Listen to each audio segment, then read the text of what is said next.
কেবল কাতার বিশ্বকাপেই বিশ্বজুড়ে বিক্রি হয় আর্জেন্টিনার ৪৫ লাখেরও বেশি জার্সি। সংখ্যাটা শুধুমাত্র অফিসিয়াল জার্সির। আনঅফিসিয়াল কিংবা নকল জার্সির সংখ্যা নিয়ে কোনো হিসেব নেই।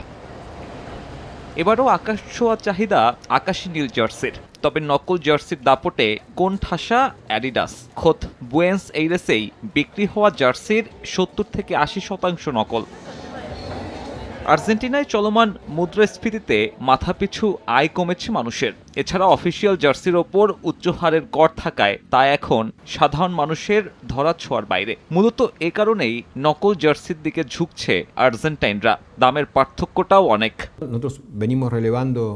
নকল জার্সির চাহিদার বিষয়টি আমাদের পর্যবেক্ষণে আছে। এখানে বিক্রি হওয়া ৭০ থেকে ৮০% উৎসই সন্দেহজনক, অর্থাৎ এগুলো গোপন কারখানায় তৈরি হয়েছে। অবশ্যই এটা ক্ষতিকর, তবে করও কমাতে হবে।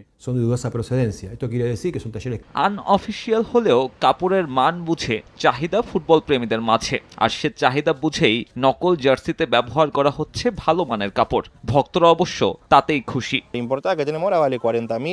আমদানি করা জার্সিগুলোর মধ্যে যেটার মান সবচেয়ে ভালো সেটারও দাম ৫০,০০০ পেজোস। সেখানে এডিডাসের জার্সির দাম ১.৫ লক্ষ পেজোসেরও বেশি, যা প্রায় ১০৬ মার্কিন ডলারের বেশি। এখান থেকে আপনি যে জার্সি ৩টা পাবেন, একই মূল্যে ওখানে পাবেন একটা। আনঅফিসিয়াল হলেও কাপড়ের মান বুঝে চাহিদা ফুটবল প্রেমীদের মাঝে। আর সে চাহিদা বুঝে ওই নকল জার্সিতেই ব্যবহার করা হচ্ছে ভালো মানের কাপড়। ভক্তরা অবশ্য তাতেই খুশি।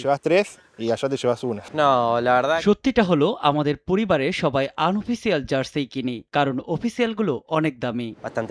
তবে এতে ক্ষতিগ্রস্ত হচ্ছে জার্সি সত্য কেনা অ্যাডিডাস। চড়া মূল্যে ২০৩৮ পর্যন্ত আর্জেন্টিনার জার্সি সত্ত্বের মালিক এই ব্র্যান্ড। তবে নকলের দাপটে অসহায় তারাও।